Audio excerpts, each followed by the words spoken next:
Good afternoon, everyone. We will start with a karakia this afternoon. He honori, he kororia, mana no rongo ki te whenua. Whakarau pai e ki ngā tangata katoa. Ake, ake, ake, āmini. Please be seated.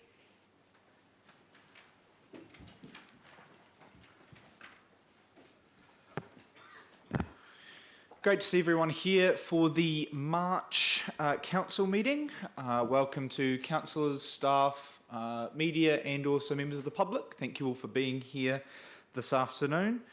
Do we have any apologies? Looks like everyone's here.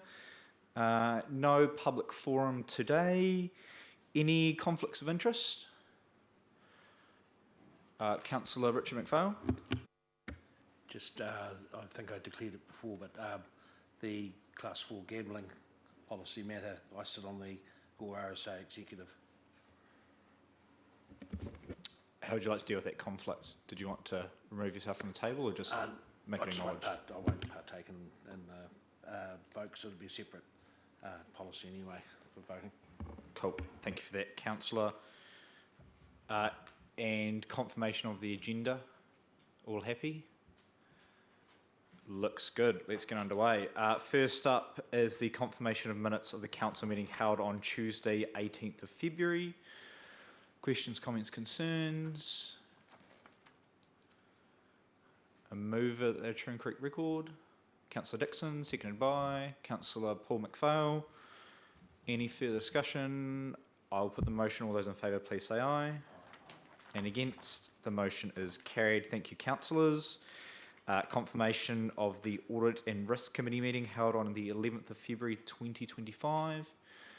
Comments or questions? Mover, Councillor McDonnell, seconded by Councillor Gardine. If there's no further discussion, I will put the motion. All those in favour, please say aye. And against, carried. Thank you, councillors. Assets and Infrastructure Committee meeting held on Tuesday, the 4th of March. Questions and comments? Councillor Gardine. Oh, happy to move. Thank you. And Councillor Fraser, seconded. Any discussion? We'll put that motion. All those in favour, please say aye. And against, that is carried. Haven't missed any. That's fantastic. Reports for information. First up, we have a presentation from Great South. Welcome to Charmy and the team down the back. Come on up.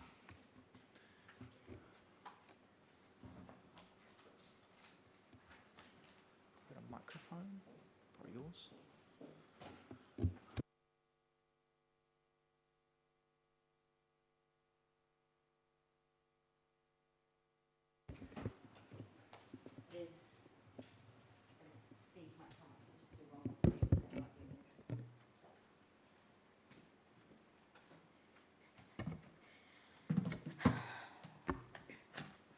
Good afternoon. How wonderful to see all of you again today. Thank you for having me, Your Worship, and all of the councillors. It really is a privilege to be here. And I did mention this before in a previous meeting, but one of the highlights of my job is to come and present on the great work that Great South does. Yes. So I just wanted to take you through the Q2 update. So this is up until end of December 24. I am here today with Steve.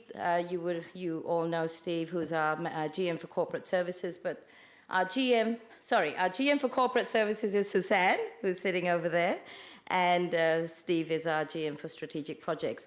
Apologies from Bobby. She's in New Plymouth today, and Mark, although he's not with us, will be on video, so hopefully that will work fine.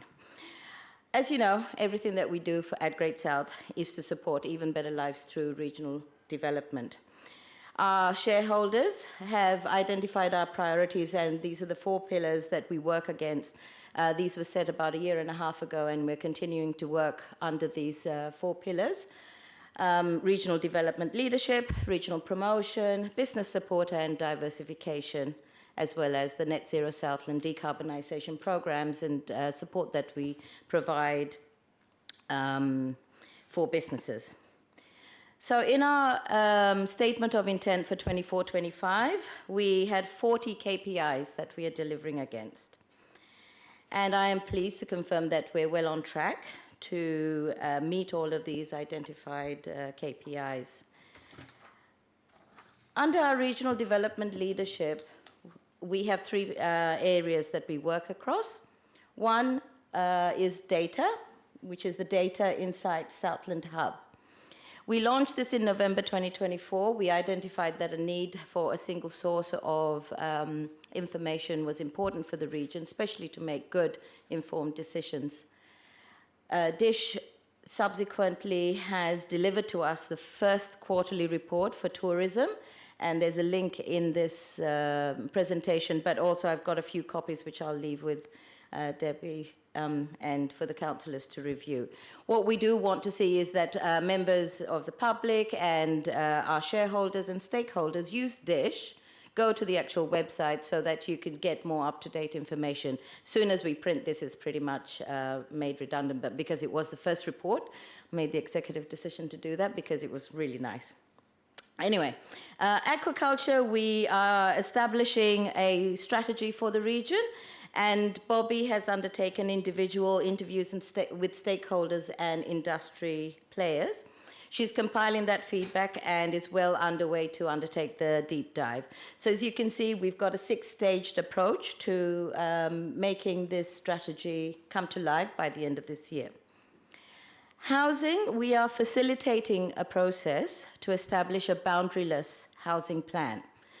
And that is with a view to making it easier for builders and developers to come into our region and make the necessary developments that we need. In business support and diversification, we continue to work through supporting businesses, predominantly small and medium businesses, with the Regional Business Partner Program. However, the government is looking to review this program. At present, we have been told that the contract has been extended up until the 31st of December. However, on the 24th of March, next Monday, we have a small business advisory group meeting, which I am part of, and will speak to the new minister, Chris Penk, who will make some decisions around whether RBP will progress in its same way, shape or form, or whether it will change. Part of the program was also the Callaghan Innovation funding that the region used to get, but as you know, Callaghan has been disestablished now. In our region, we had about $240,000 in research and development funding that came through in the last year, which means that funding like that won't be available to us anymore. You can see the number of business engagements and consultations we have had, and this is particular to the Gore district. Net zero, we continue to work within the 3 areas of regional energy strategy, biogenic methane and woody biomass, and regional emissions. Now, Steve will come up and he will give us a little bit more of a presentation around about specific updates that are relevant to the Gore district area. But what we are doing as an overall regional outlook for Net Zero Southland is to ensure that we have an energy profile for our region. We are supporting businesses with the carbon-related disclosures that they have to make when they're exporting their products. We're supporting the development of woody biomass as part of the work that we supported businesses to convert their fossil fuel burners into alternative sources such as biomass or electric burners. And we're also looking at the emissions report, and we're reviewing and calculating our emissions for the year. So Steve, if you'd like to come up now and take us through the next part of it.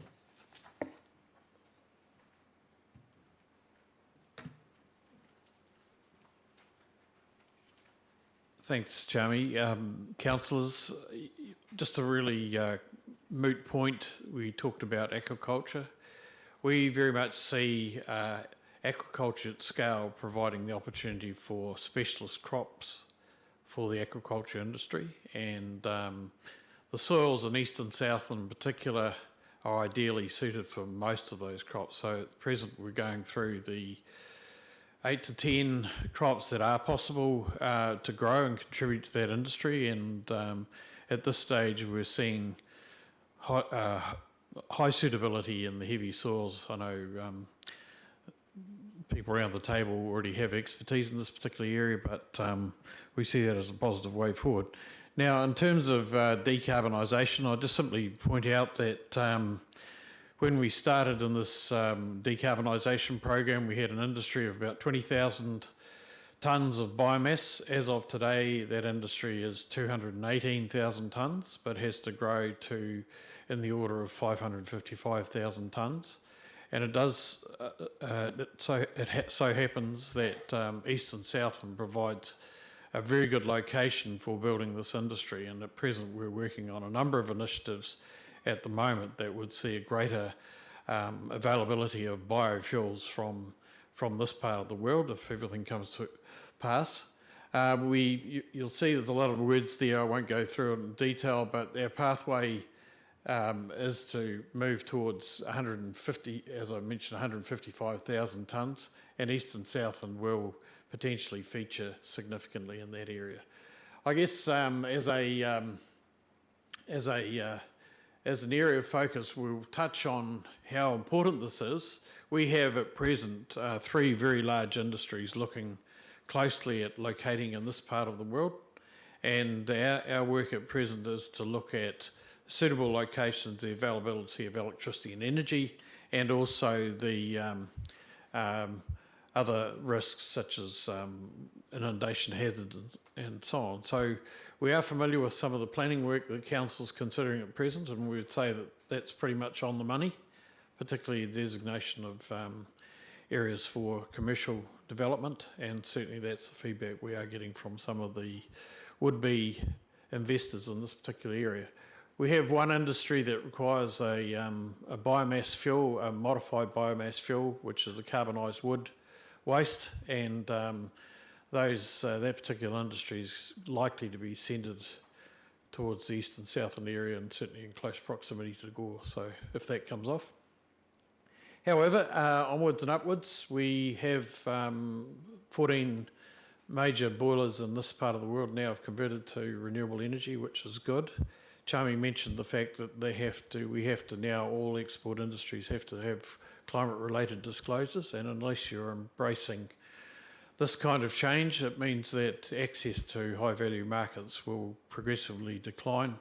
But if you're on the game, then you'll basically not only reduce your overall cost, but also maintain access to high-value markets.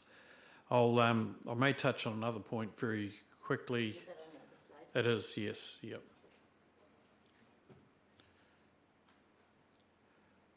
We've just had approval to release this information, which I think would be of use to Council and certainly help Council in its future planning. Please forgive me, we only got approval today to release this, so we thought we were coming to town, we could do that. Only one. Oh, it's only one item on that. Thank you.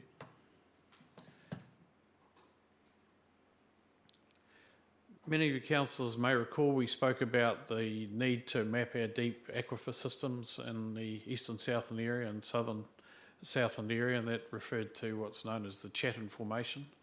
Our team our spatial scientists have mapped in detail now the Chatham Formation where it's intercepted by bores.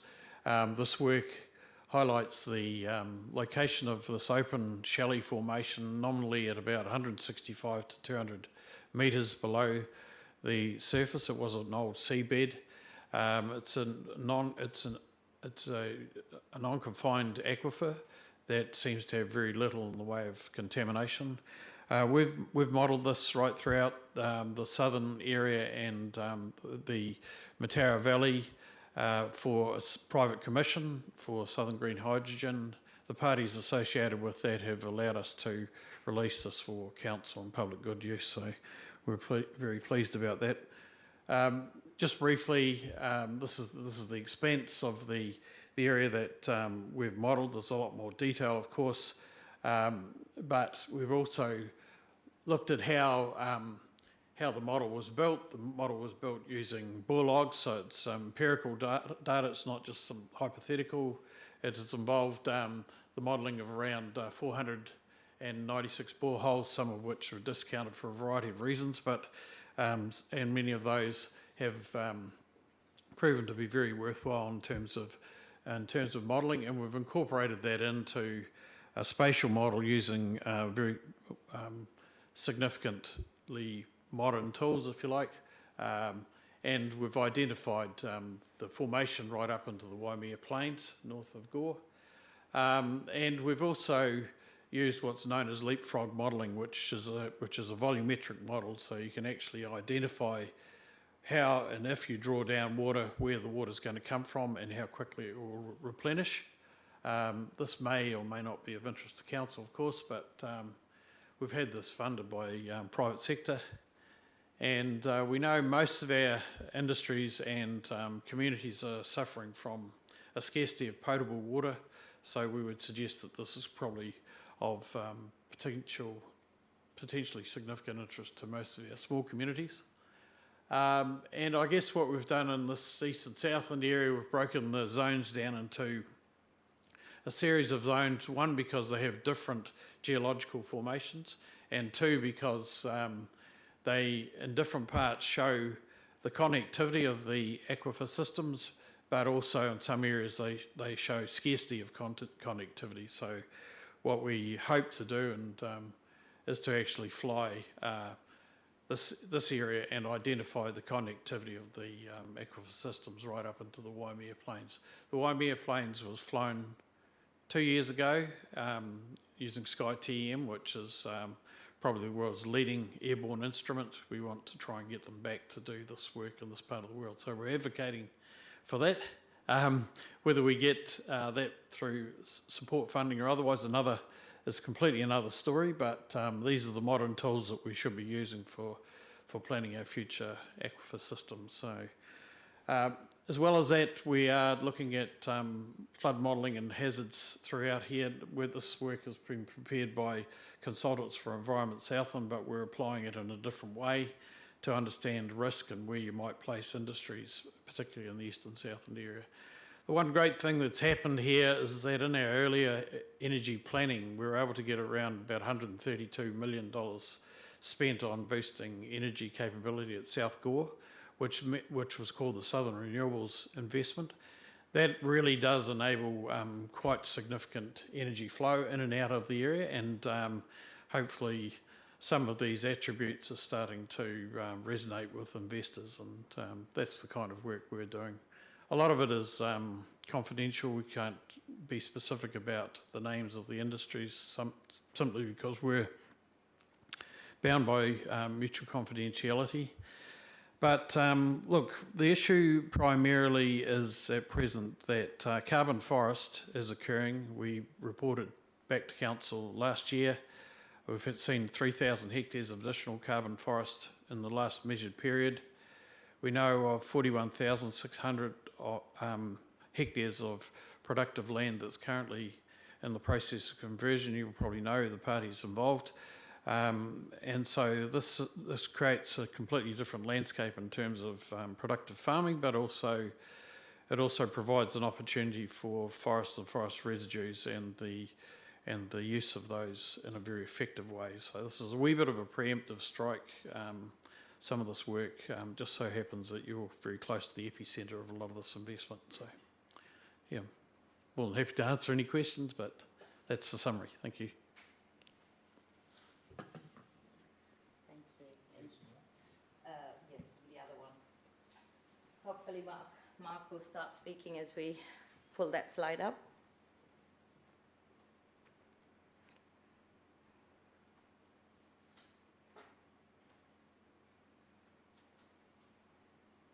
That was a very last-minute addition, and I apologise, but we thought it better that we deliver the information and give it to you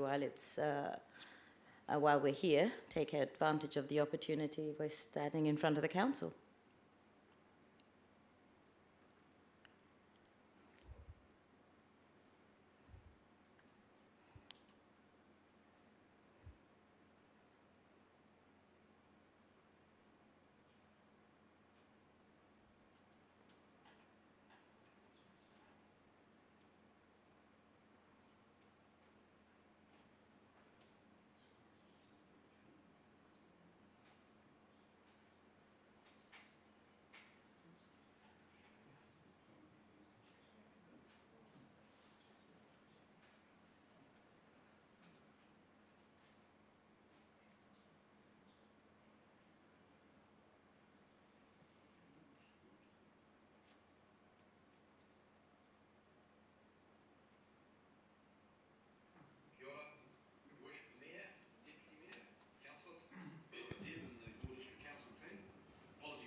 going. We keep the pipeline filling, we're targeting, and the event promotion, which is at our Undersall events and community events, which is on the south of NZ. We have now 11 partners across the region, including Ward District Council, who are now APIing that, loading that directly onto their websites.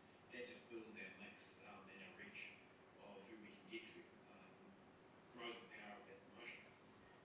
Diversifying market mix is really important. Domestic's been really tough, as you can see from the data when you go into the additional website and look.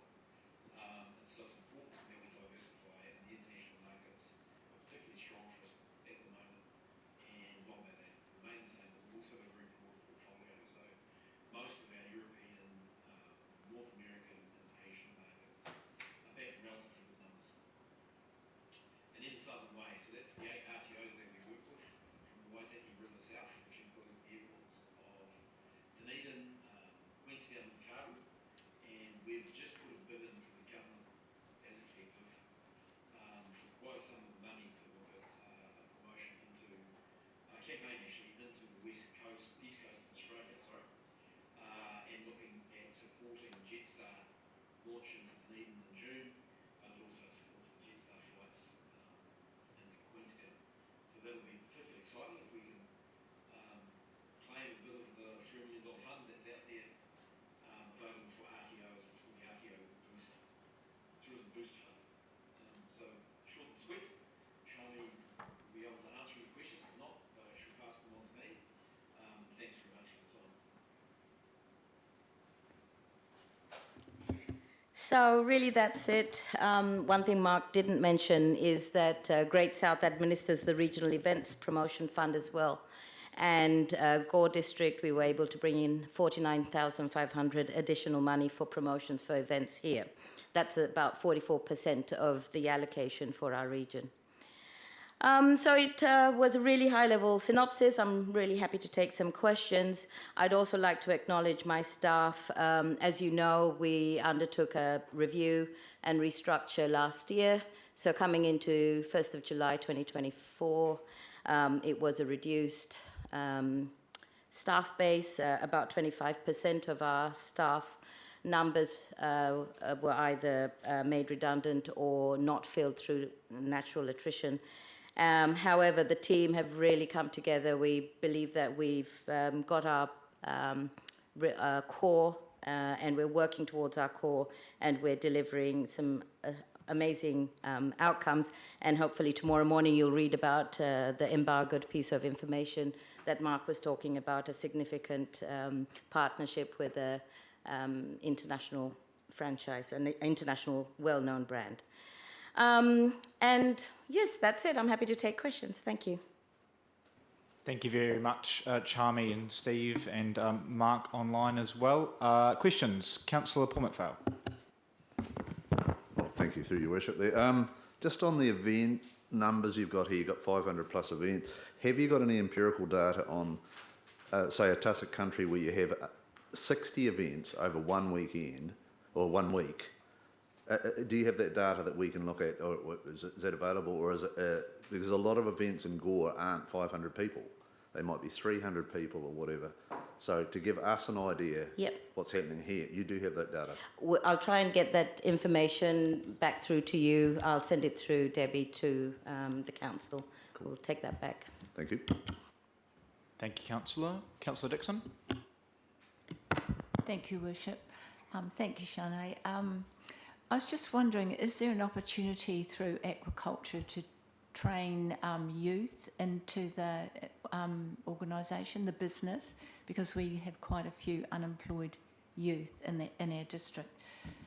Oh, absolutely.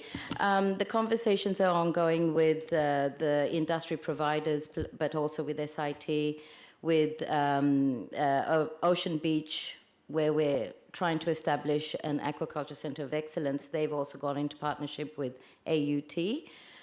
We will be talking to various industry players to see where the skill shortages are for the future industry that we need, and then work with the education providers to build that in. Another thing that I can do is take that back to Southland Youth Futures, and also work with Guillaume, obviously, with the Mayor's Task Force for Jobs. If there's anything that we could do in terms of short-term skill development, we will definitely look at those. So we'll look at some micro-credentials and what's available. There's a program that SIT got from Nelson and MIT, Nelson Marlborough Institute of Technology. So that's at level 4. Whether the skills shortages can go into that level or not, we'll have to identify that, and then we can work forward from it. But it's definitely an area that will be addressed within the strategy, because if we're going to build a new industry, we definitely have to have the skills to support that industry too. Thank you, Councillor. Thank you, Charmy. Any further questions? Councillor Reid. Thank you, Mr. Mayor. Hi, Charmy. I was just wondering if, given in the housing area, is there an opportunity to be working alongside, or have you already investigated working alongside partnerships with the likes of Habitat for Humanity? And I know there's a big family trust that do that. There's such a need, particularly in our area, for accommodation, reasonably priced accommodation, particularly for single older people. And I'd really like to see us be focusing on something like that as well, if that was included. I'll definitely take that back. Again, we're doing the plan as we speak, so areas of need have been identified, and as our entire region is going through an aging population and the needs of that population are changing quite dramatically, quite quickly, we need to address how we're going to support them. So yes, absolutely, we'll take it back and we'll put that through back to Bobby to make sure that she has that front of mind when she's finishing her plan. Thank you, Councillor. Councillor Phillips. Thank you, Your Worship. This is a question maybe for Steve, really. It's about the uptake in the forestry and of course, the net zero in Southland. I've got a little bit of concern about the increase in the planting of trees, which means that our environment is going to get less water. We've got a decrease of 36% from air subsidies from roading. And I'm just wondering if you guys have actually looked right into the infrastructure, where the plantings are, how they're going to get transported to these places, and whether or not there's a thought about having a central factory instead of just one place, having them diverse into different places. I'll let Steve answer that one. Yes, we have. We've identified the forward need for all forms of energy, whether it's biogenic, methane, or biomass. We've identified all the current forest plantings. The issue primarily present is that very large tracts of productive land, primarily sheep and beef lands, are being converted to carbon forest. And that's something that's very vague and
Thank you, Steve. Thank you, Councillor. Any further questions? Thank you very much. Thanks, Charmy. That was a very comprehensive update. Really appreciate it. And I'll just leave the reports. Should I do the reports? Bobby only printed a handful, so she's really sorry that she couldn't be here. She loves coming to Gore, as you all know. But next time we'll definitely come back. And if there's anything more that you want us to present on, we're happy to come back. Thank you. Awesome. Thank you, Charmy. Thank you, team. Moving on to 7.2, page 40, the Matoda Community Board meeting minutes. Just recognising there is a recommendation in there, but there is a separate report for that. Councillor Phillips, did you want to speak to these at all? No, Your Worship, just happy to take any questions. All happy. Thank you very much. Any questions? Acknowledging that we have the Community Board Chair here. Welcome, Nikki. No questions for these minutes? Could I please have, I think these are just for information, aren't they?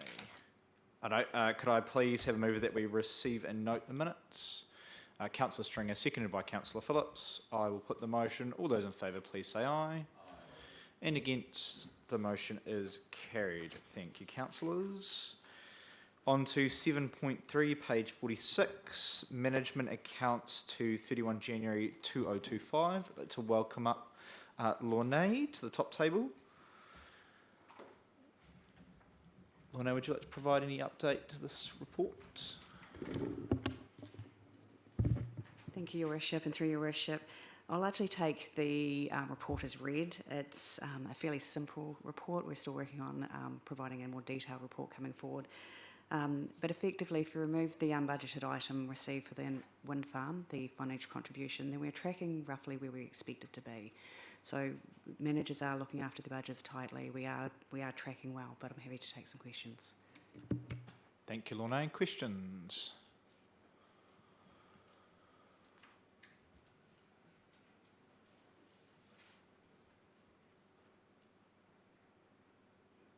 Councillor McDonnell. Just more of a comment. I see that our cost of finance is 181 above what we're budgeting, but we've got 114 more investment income, and that will be helped by the 708k from the wind farm coming in there.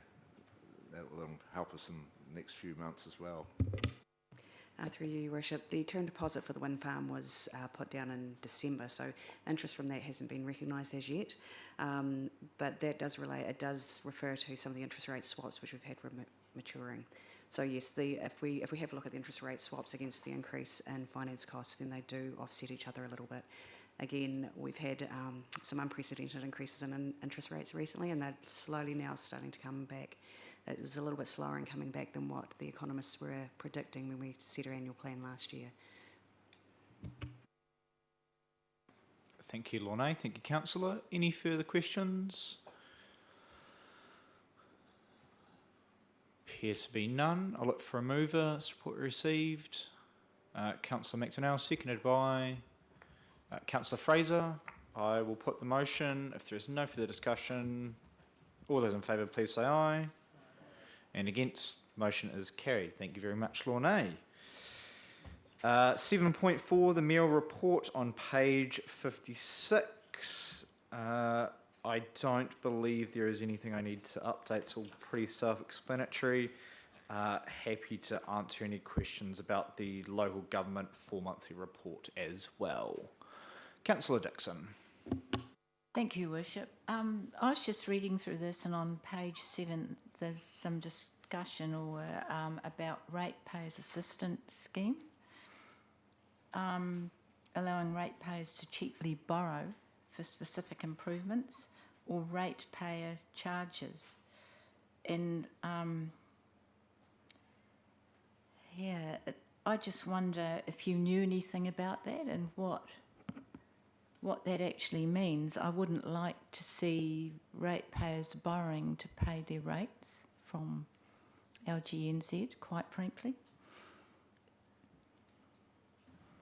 Yeah, thank you, Councillor. Reading into it, it's something that the new local government minister is looking at. So I think it's just in this report as LGNZ will try and capitalise on exactly that, shaping it in a way that actually makes sense for the sector, rather than just putting something out there that doesn't make a whole lot of sense for council. So I assume there'll be more information coming forward, just an idea from the incoming minister by the seams of things. Sorry, I don't have more information on that one. No.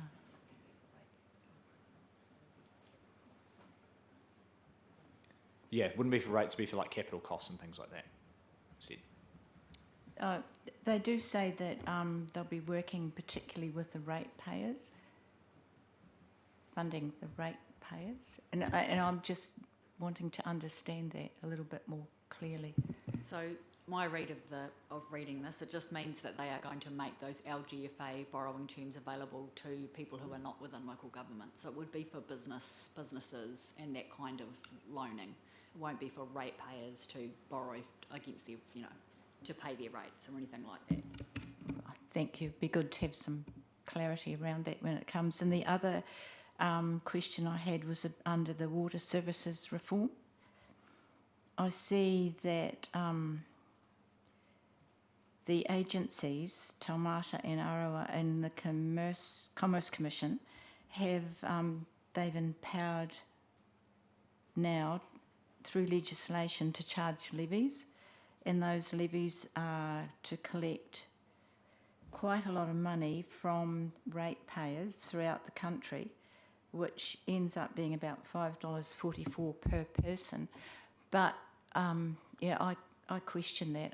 I don't think government should be imposing levies on all ratepayers across the country, whether it's $5.44 or $544. I think, and I do hope that we submitted against that, and the LGNZ did as well. I believe we certainly did. I remember talking about around this table, and I think LGNZ did the same as well. They might have actually drawn up the template for us to use. So, yeah, definitely noted. So Councillor? do you feel that even the legislation is passed then and it's empowered those government organisations to charge people, whether that submissions are going to make any difference? I can't predetermine what, I think it's going to select committee, is that correct? Yeah.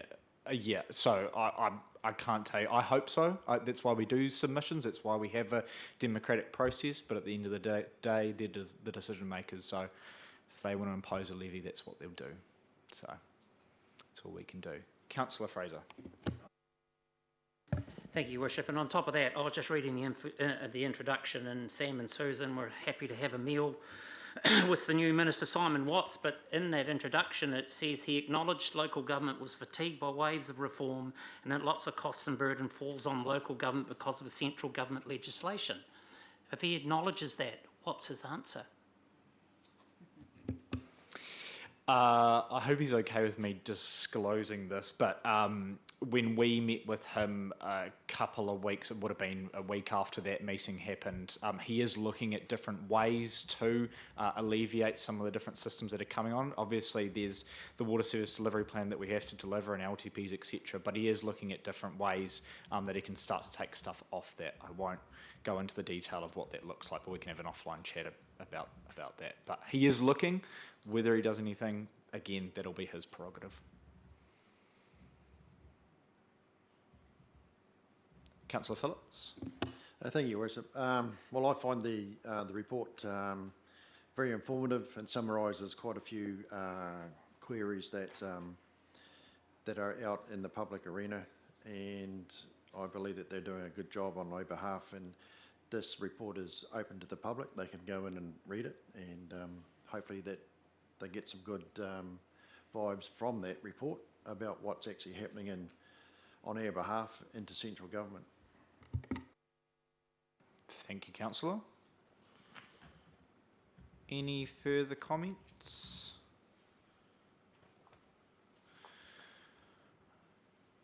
Appear to be none. I'll look for a mover for this report. Councillor Phillips, seconded by Councillor Stringer. Any further discussion? I will put the motion. All those in favour, please say aye. And against, the motion is carried. Thank you, councillors. 7.5, the December 2024 Quarterly Economic Monitor Report for the Gore District on page 78. Anyone coming up? I'd like to welcome Guillaume up to the front table. Did you want to comment on this report at all? You don't have to, but you can just answer questions. Up to you, good sir. Yeah, I take the report as read. Thank you. I'm happy to take any questions. We did just noting that we did receive a few questions from Councillor Stringer, and we will report back to that to the whole council on your questions there. But happy to take other questions. Any questions, councillor? Councillor Hovell. I see in the summary of the report that in every case we are on the wrong side of the ledger. It's only when you start looking at things like property market shifts that we didn't decline as much as everyone else. But to me, that's a minor issue. And I think the issue that faces our council moving forward is, what are we going to do about it? And we have a role. And once our annual or long-term plan is out of the way, I think we need to turn our mind to it, particularly when we look at what's happening in our main streets, the number of empty shops that we are now getting. I believe this council has a role in terms of having a promotional role as well as a role of encouraging more people into the street, and I think we need to be looking at strategies to work with the businesses to achieve that. Thank you. Thank you, councillor. Questions? Councillor Fraser. Yeah, thank you, Your Worship. Again, I'll just looking at the unemployment figures. What was that tested against? Is that against businesses that are not employing? Because rolling onto that, we've got the youth as well, a high number of that. So that information and statistic. Through Your Worship, that would predominantly be based on stats provided by MSD. People going on to benefits. There's been a slight increase on that, and also there's been a lot of needs that seem to come out of the woodwork somehow. We have found through our programs that once they leave school, they don't always surface anywhere. They might sit on a couch for a couple of years and then turn up somewhere, and then they actually get taken up into a register of some sort, and then we become aware of it. So that all gets counted together. Does it answer you? Yes, thanks, it does. So who has a responsibility for our nets in all reality? Because once they're out of school, school runs away at 100 miles an hour. They don't care. So where does that responsibility lay? Through Your Worship, so as you know, we run the Mayor's Task Force for Jobs program, which is very successful. We have a big budget, but limited in the sense of we don't have that much to spend. So we try and use the budget that we receive to spread it fairly. What we do is we work very closely with schools to try and catch those needs before they fall through the cracks. It's not always possible because they put us in contact with some of those, and they sign up through the program, which we then help. Our coordinator signs them up through the program and take them through the process and try and help them. But I think the responsibility not only lies with us.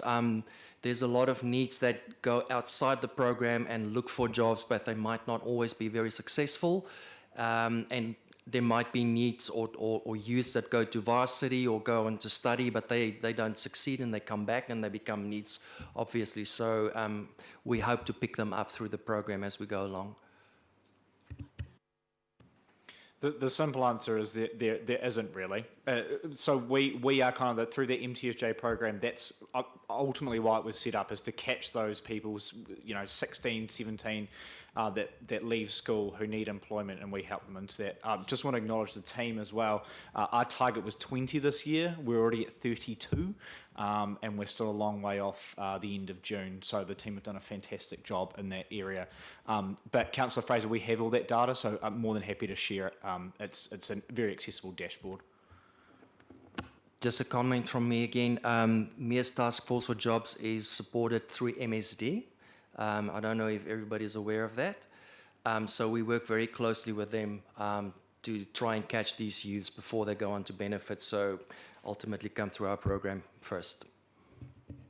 So just on top of that, because I see Job Seeker is up as well in the Gore area, because that's just another name for someone who's unemployed. In all reality, I believe it's MSD's responsibility. It's not our responsibility. We are there to help, but no, it's not our responsibility. We receive the funding from MSD so that we can help them. Their criteria works a bit different. So they, if I can put it this way respectfully, they pay people to look for a job. They come to us to look for a legitimate job and then get paid. Thank you, Councillor Fraser. Paul McPhail, Councillor. Thank you, through your worship. Gim, just looking at the data here, I agree with what Councillor Havel said. We were at a meeting the other day with the retail group, and there's a lot of hurt out there, and they did ask what we can do. And have you thought about that, you know, looking at this information in the future with what we could possibly help? Through your worship, yes, I have mentioned to the Mayor and the Chief Executive that I have attended this retail forum meeting. It was my first one, and I believe it was the first one for the year as well. My role there was just to listen and not make any comments. I have engaged with the organizer of the forum after the meeting, and I have expressed an interest to provide some feedback on some of the questions or issues that were raised there.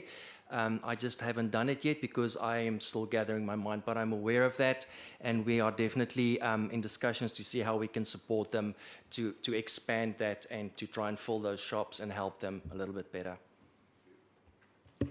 Thank you, Councillor. Councillor Phillips. Thank you, Your Worship. Just getting back to that NEAT program, it's the ones out there, it's the education, employment and training for the youth. And I see we're at 17%, which is about 4% higher than the average. And I'd just like to thank you for actually having this program in our town, and I know for a fact that you do a sterling job on that.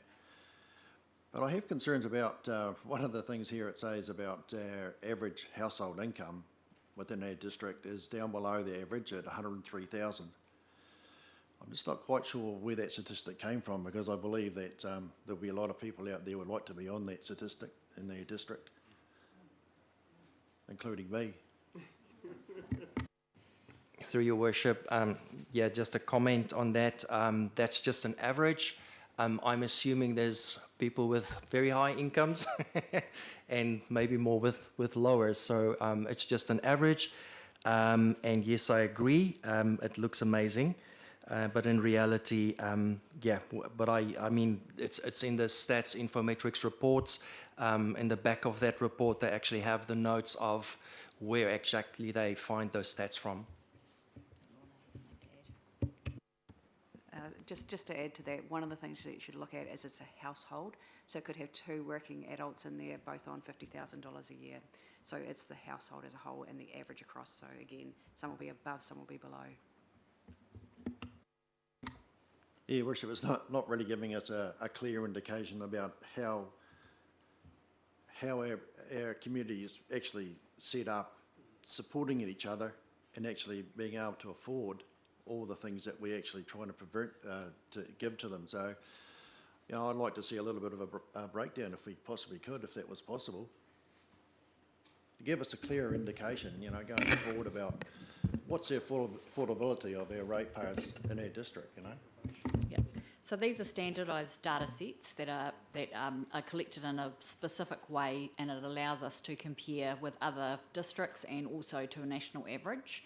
If we wanted to get a further breakdown, we would need to engage an economist to do that work for us, and there would be a cost to do that, if it's even possible to get a breakdown further than what we've already got.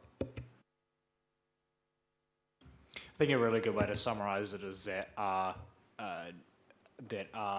household incomes are far below the average, but then you look at things like rent that are almost at the national average. So those are some key considerations that we've got in our community. Councillor Stringer.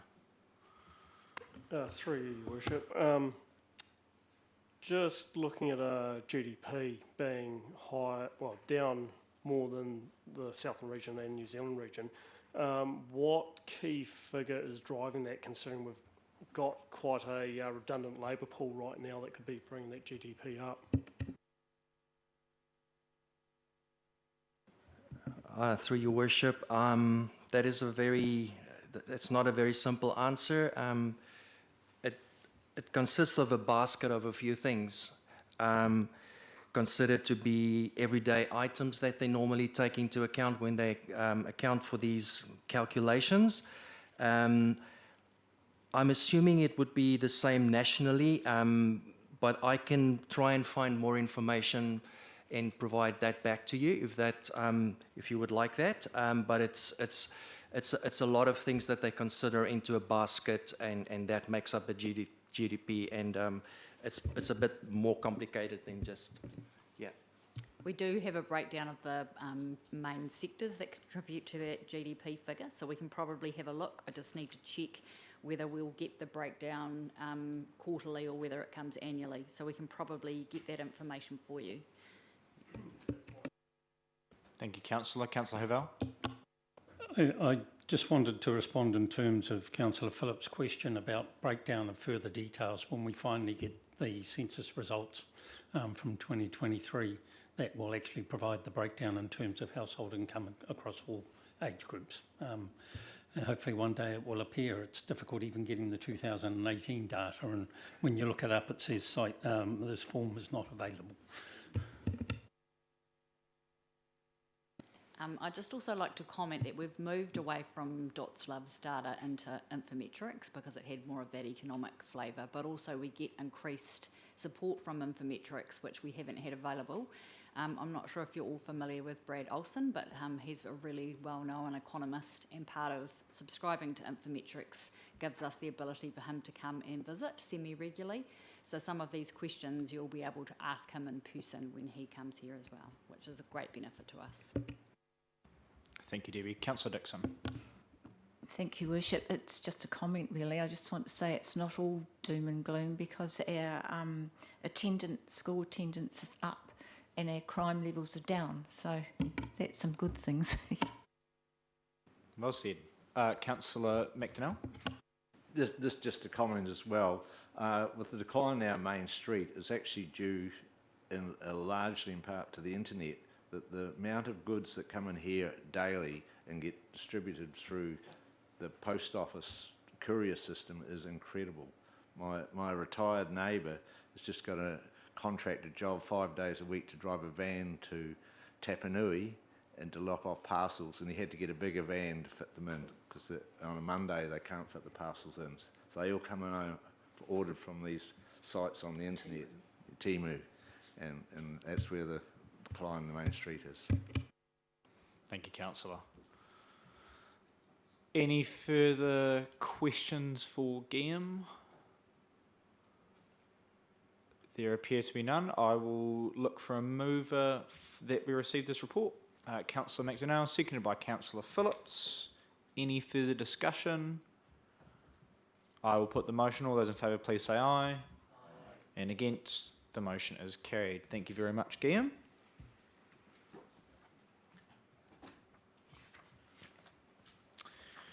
On to reports for decisions. We have 8.1, the resignation of the Matoda Community Board member and the intention to appoint an unsuccessful candidate. Did Councillor Phillips want to comment on this at all, being the Community Board rep? Thank you, Your Worship. No, I'd just like to point out that most of it is there in front of them in black and white, but I'd just like to personally thank Colleen for her work within the community and on the Mataura Community Board. She did a sterling job helping us out with many of a problem, and she'll be missed around the table. Thank you, But Councillor. happy to answer any questions. Cool. Thank you, Councillor Phillips. Any questions from the floor?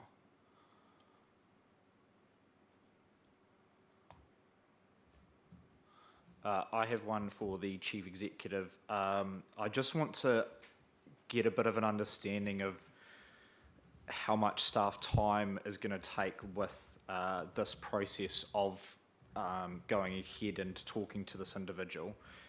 Just recognising that, and I'm not too sure it's in the report, but there are only 3 or so meetings, 3, am I correct there? 3 meetings left in the triennium before we go back out to election for the community board. So just want to understand the workload that this will contribute to. So it does have an impact on governance. There will have advertisements will have to be placed in local paper, but I think more importantly is that will generate an additional council meeting, an extraordinary meeting, and there is quite a bit of staff time goes into those to prepare agendas, send out invites and that sort of thing. Yeah. Hopefully that's enough detail. I can't give you a hour by hour breakdown, but.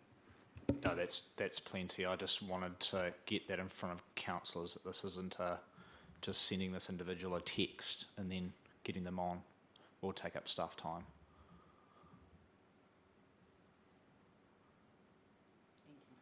I guess the point I'm trying to make is I personally disagree with this choice. I think we've only got 3 meetings left. I think when you bring someone onto the committee, they have to get trained up, they have to understand our processes, they have to understand that meeting. That's a whole lot of effort to put in. 1, they could still say no, and 2, even if they make it to the election that comes up, they might not stand or get elected next time round either. So that could also be a waste as well. I just wanted to put that contrary argument out there as well. Councillor Dixon. So, thank you, Worship. Are we to recommend something around here, or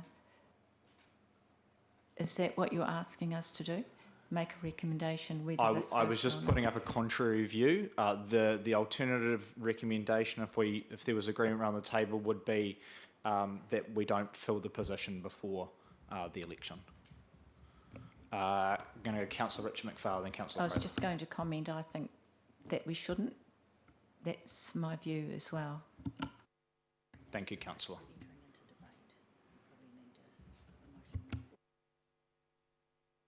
Councillor Richard McPhail. Yes, thank you, Worship. Surprisingly enough, I actually agree with you there. That obviously regarding that situation, but before I make a decision around that, I'd just like to hear the views of, obviously, we have the chairperson and also our elected member there, their feelings on not having whether there's any capability or capacity that's required there, and they're satisfied with that. I'd be happy to move a recommendation moving forward on advice from the CEO around how we continue without having that position filled. But I'll leave it open for Councillor Phillips and maybe the board member Coates or chairperson. Thanks. Who would like to go? Councillor Phillips. Thank you, Worship. Yeah, thank you, Councillor McPhail. The reason I brought this up was I think it's fair and fair right that the next highest polling candidate should have the right of refusal, regardless of whether there's only 2 or 3 meetings left. I think it's only in a courtesy situation that she'd be asked that question. She may say yes and she may say no, and that's I believe the prerogative of democracy, and there is a cost, of course, and there always is a cost. Will that member think about standing for re-election in October? Possibly, possibly not. I don't know. I can't answer that question. But I think for me, and that's the reason why I brought up the community board meeting, is that you will see that I passed the recommendation that we do make this recommendation to her and ask her the question. Simple as that. And I believe that should make a valuable contribution, even though it says only 2 to 3 meetings to the community. Thank you, Councillor. Councillor Fraser. Thank you, Your Worship. Although I do agree with what you were saying, Your Worship, I believe that this is the request of the Community Board, and this is what the Community Board wants. So I'll be supporting, and I'd like Councillor McPhail will support that motion. If that's what the Community Board wants, we have to support our Community Board. You happy to move that motion? Then we can move into proper debate. I am. Yep. Councillor Phillips, you would like to second? Thank you. Now we're actually open for debate. Sorry, I just wanted to feel out where that was heading. Any further discussion?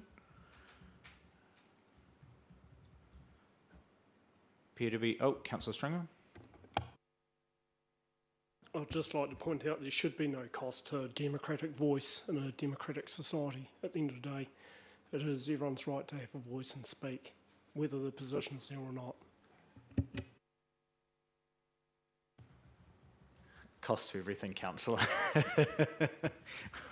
We also live in a capitalist society where things cost money. Yeah, I would tend to agree. I'm just highlighting for councillors there will have to be an advertisement placed that does require staff involvement, training, etc., etc. But if councillors are comfortable and want to fulfil the wishes of the community board, then that is absolutely fine. Councillor Hovell. So can I ask, if the person declines, are we then required to go through at the request, if the board is so inclined, to give it to the next person in the list as well? Or does it only apply to the first? So we talked about this at the community board meeting, where there were intentions to offer it to the next person, etc. Can't happen like that. So if this person says no, then we have to start this process all over again. Will have to be recommended by the community board. Then it will have to come to us. Then there will have to be an ad in the paper. Then the person will have to be contacted, etc., etc. So whether we want to go through this process more than once, we'll have to see how this all pans out. Councillor Phillips. Thank you, Worship. And that's correct. And the time frame would then probably alleviate the position of going back twice. Councillor Fraser. Question, Your Worship. Although I've moved the main motion, if there was an amendment made that if this person says no, then we wait the election, can that be made? It would start this whole process again anyway, so it would go back to the community board. They'd have to make a decision. Then we could have this whole conversation again. We would be able to make that decision for that time round if that's how it panned out. It's hard because we can't preempt what that individual may or may not say. Any further discussion?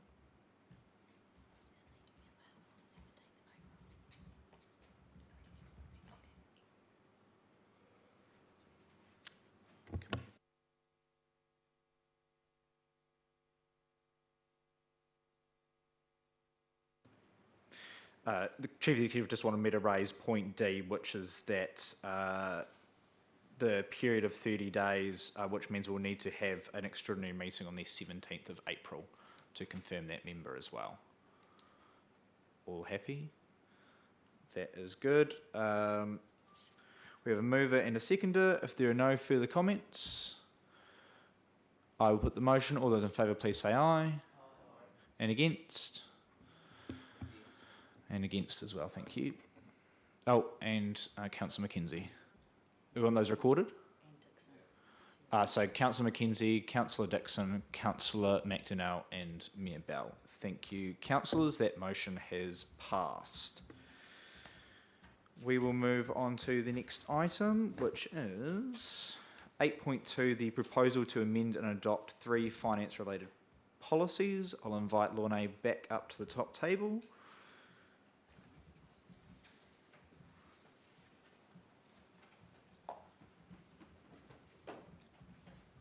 Would you like to speak to these reports at all? Awesome.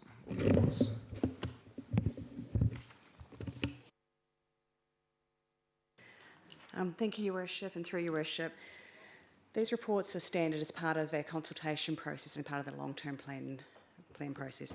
We put these policies in place and they need to be adopted as part of the process ahead of the long-term plan. The 3 policies that we've got underneath this cover report: the liability management policy, the investment policy, and the remission of rates policy. Now, All three of these policies have only had very, very minor amendments from previous iterations. The amendments have been around technical or legislative changes and a few small policy. We've put it into our new policy template, so there hasn't been a lot of change here significantly. Elected members have seen these before, and so we're proposing to put them up again as they are. In relation to the liability management policy, what we have decided there, we have reviewed them. The policies are fit for purpose as they currently stand, but this one will actually need a wee tweak before we finally adopt for the LTP in line with the credit rating. So at the moment, it's based on the information we have available and where we are currently. There will be a slight review for that when we go through the credit rating process. So I just wanted to make that very, very clear. You also note that one of the recommendations is that there are minor punctuation, the Chief Executive has the authority to make minor punctuation and grammatical changes and formatting changes. These are the things that staff should look at, not elected members. So don't worry about the punctuation, don't worry about the capitalisation, these will all be tidied up as part of the process. So again, the key things are there's no major amendments that have been made. They are fit for purpose. Staff have been using them very, very well. Comfort for council is that they, particularly with things like the liability management policy, they went through a major review in 2022 with elected members and our independent member of Audit and Risk working alongside staff to come up with that policy. So I just wanted to make that really, really clear that you've got a bit of comfort in that space. In an ideal world, these would go through Audit and Risk, but as we highlighted at the Audit and Risk meeting, that given the timeframes, given the process, that this wouldn't be possible, and because it's a council policy, that they would be coming directly to council as part of the consultation document adoption process. So those were the key points that I wanted to make prior to the discussion.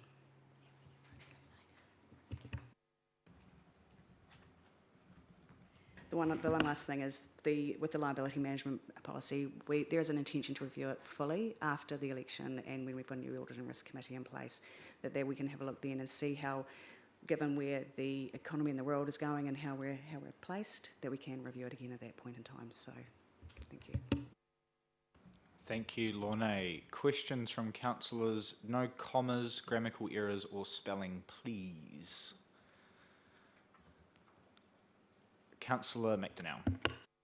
There's one area here, it's on internal loans, 50 years, taking into account the ability of the ratepayers affected to... Could we just get a page, sorry, councillor, sorry to interrupt. Page, I've got it printed off here, didn't print the pages out. 135, it's 3.14 in the... I just don't understand that about the ratepayers affected. Okay. Internal loans. So what this relates to is internal loans within, or cross-subsidisation within different departments within council. Now, because some rates are targeted and only certain ratepayers pay for those targeted rates, that's what it refers to. So we're making sure that we're paying down the loans within those activities to make sure only the ratepayers that are affected will have the rates impact on them. But this is talking about internal loans. This must be, yes. So as part of internal loans, there's a cost to, there's an offset against other activities. Okay. And 4.1, it says we'll repay debt on maturity, but we don't pay a lot of our debt on maturity, we roll it over, so we need to, or roll over or something there. We can add that comment in. Look, we do, technically, the money comes into our bank and goes out of our bank, or goes out of our bank and then comes back into our bank when we do the borrowing. So technically, it is paid back at the maturity date, and it is a technicality. Some loans we do renew, some loans we don't when we've got the funds available to repay them. And the next line, 4.2, repayment of debt. It should be repayment of debt and interest and principal is governed by the affordability of debt costs, but it shouldn't that be borrowings looked upon on the affordability of debt costs, sustainability? It seems wrong, that comment. That sounds like one of those grammatical errors that, or grammatical punctuation things that the Chief Executive has the authority to fix. Okay, that's all on that one anyway. Do you want me to do all of them now, or are you going to do each one's turn? May as well. Off you go. As long as they're not grammatical, spelling.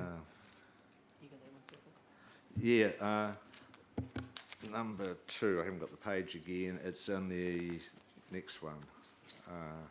Just the two lines in the operational policy, 2.1 and 2.2 seem to virtually say the same thing.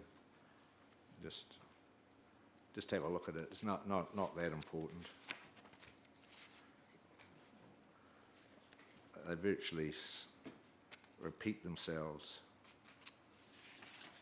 Okay, and I don't think I've got any more. Look through here.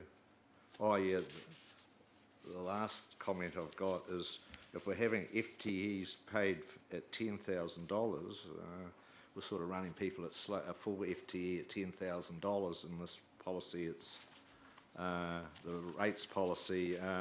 We're sort of using people at slave labour rates, so you might number, please. What? It's 4.2. Conditions and criteria, economic development and rating incentives section. It should be 50,000 or something for an FTE at the minimum rate of 2,000 times about $25 an hour. It's only a grammatical thing. Just change it to 50 grand. No, this relates to any incentives that we give to a company or organisation. So this is where there may be criteria for economic development. Has if a an value organisation, if an organisation brings in this many FTEs to the district, that we have the ability to have a look at that and provide some relief. Okay. Yeah, okay, it does say value, not wages. Yeah, I must have misread that. Okay, I think that's everything. Thank you. Thank you, Councillor. Thank you, Lorna. Any further comment? Councillor Dixon. I just have a question, Lorna. Are we still happy to support the local government funding agency and provide guarantees of indebtedness of the other local authorities? Because times are tough and it just concerns me a little bit what's happening with other councils and their indebtedness. As the local government funding authority is a very, very good organisation. They provide us with cheaper debt than what we could get commercially, and same for other councils. They have safeguards in place around covenants and being able to breach covenants. So we have to report to them on a regular basis. All councils who borrow from them have to report to them 6 monthly on how they're tracking against those covenants. So that's why things like our debt to equity ratios, or not debt to equity because that's a business, but our debt to revenue ratios and our interest costs, our finance costs versus revenue, and what proportion of that. So for us as a low growth council, we cannot go past having more than 10% of our interest cost being against revenue. So if that popped above there, then they would be looking at us and going, no, we cannot lend you any more money. So they do have those things in place to be able to monitor it. So being a guarantor, again, provides us with that access to better funding, better options. And it's not inconsistent with the rest of New Zealand. Thank you, Councillor. Any further questions on these policies?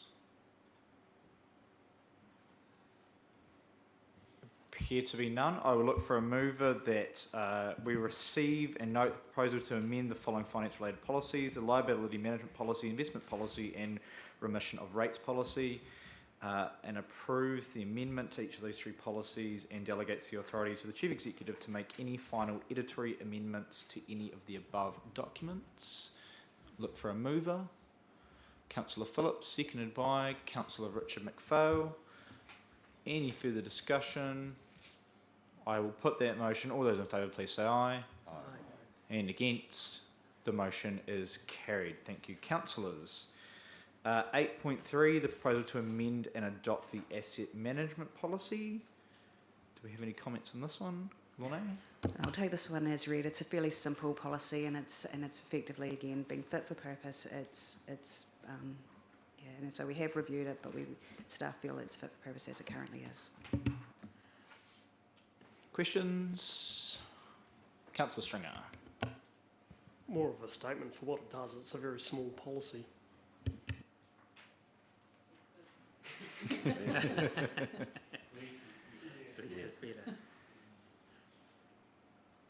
No questions. I will look for a mover for these recommendations. Councillor Dixon, seconded by Councillor Paul McPhail. Any discussion? I'll put the motion. All those in favour, please say aye. Aye. And against, the motion is carried. Thank you, Lorne. 8.4, proposal to adopt the existing Class 4 gambling and TAB venue policies on page 156. Welcome up, Leon, this time. Do you want to speak to this policy at all? Nope. Debbie? All right. Any questions from councillors? Councillor Fraser.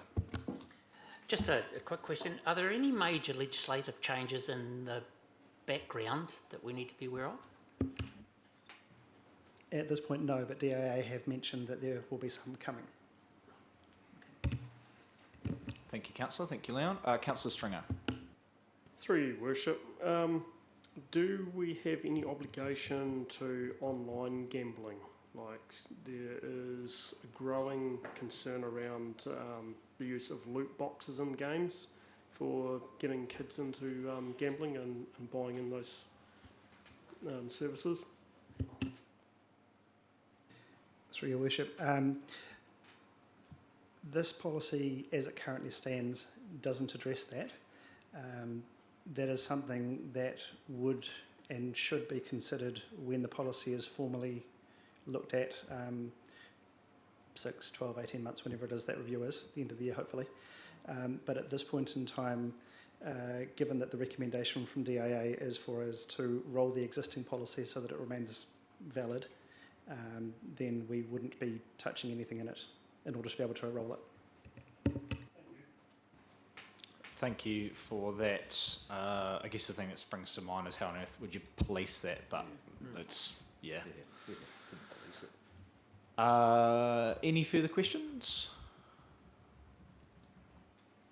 All happy with the policy? I will look for a mover that receiver notes the proposal to adopt the existing and unchanged policies, Class 4 gambling policy and TAB venue policy, and approves the adoption of both of these unchanged. Councillor Reid and seconded by Councillor McDonnell. I will put the motion if there's no discussion. All those in favour, please say aye. Aye. And against, the motion is carried. Thank you, councillors. Next up is the 8.5, proposal to amend and consult on the dog control bylaw and dog control policy on page 168. Welcoming up Francis to the top table. Would you like to comment on this report at all? No? All happy? Any questions from the floor? Councillor Stringer. Through your worship, on page 182, there is a photo there of Waikaka in the middle of the page, and it has a big red box around the sports area saying no dogs shall be in that area. Waikaka has been known to hold the Tux working dogs competition and holds it on that grounds. Is this something new or is this something old that is? Through you, Mr. Mayor, thank you. No, this is not something new. All council reserves, playgrounds, school grounds and designated playing areas on sports fields are prohibited areas in the current policy. All we have done is map these into a mapping thing so they can be visually seen. If we were unaware that the Tux dog trials hold their games or their trials on this reserve, and if they contact us, we can work with them to make sure that continues to happen. But it's something we were unaware of, and it's not a new item in the policy. Thank you. Thank you, Councillor Stringer. Councillor McDonnell. Also at Hamilton Park, I've seen lots of dogs there at dog shows, people parading dogs around. Does that need a special permission as well? Hamilton Park is a permitted off-leash area, so around the outside of the park people can walk their dogs, and we work with the Kennel Club who hold that event annually on that site. Thank you. Thank you, Francis. Thank you, Councillor. Councillor Phillips. Thank you, Your Worship. That was good to catch up again on this dog control policy. I do note that probably we need to maybe have a bit of education on our banned areas, like say our reserves and things like that, because I do note that Tulloch Park is used quite often by people walking their dogs, etc. And maybe it's just a matter of a little bit of education and signage that people put around again on our parks.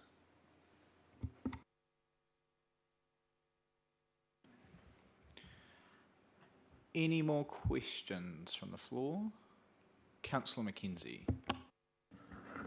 Francis, a quick question. I may be a bit behind the times. Is it still a rule if somebody wants to have more than 2 dogs that they have to get permission from their neighbours? Is that correct? Is that still in force, or is that just... That is correct. Anyone who wants to have 3 or more dogs on a property in town is required to obtain a permit. So we work with each dog owner on a case-by-case basis for that to happen. Okay, thank you. Thank you, Councillor. Any further questions? Could I have a mover for the recommendations contained in the agenda? Councillor McDonnell, seconded by Councillor Hovell. Any further discussion? I will put the motion. All those in favour, please say aye. And against, the motion is carried. Thank you, councillors. And thank you, Francis. I think Leon's not let off the hook just yet.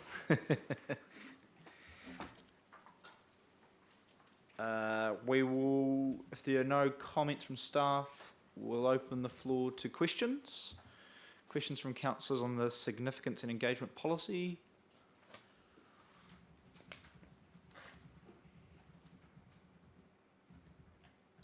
All happy? Look for a move for these recommendations. Councillor Reid, seconded by Councillor Dixon. I will put the motion. All those in favour, please say aye. And against, the motion is carried. Thank you, councillors. And thank you, Leon, off the hook.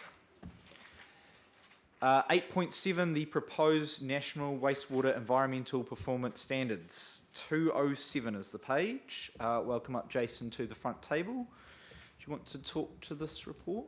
Yes. PowerPoint? What's this?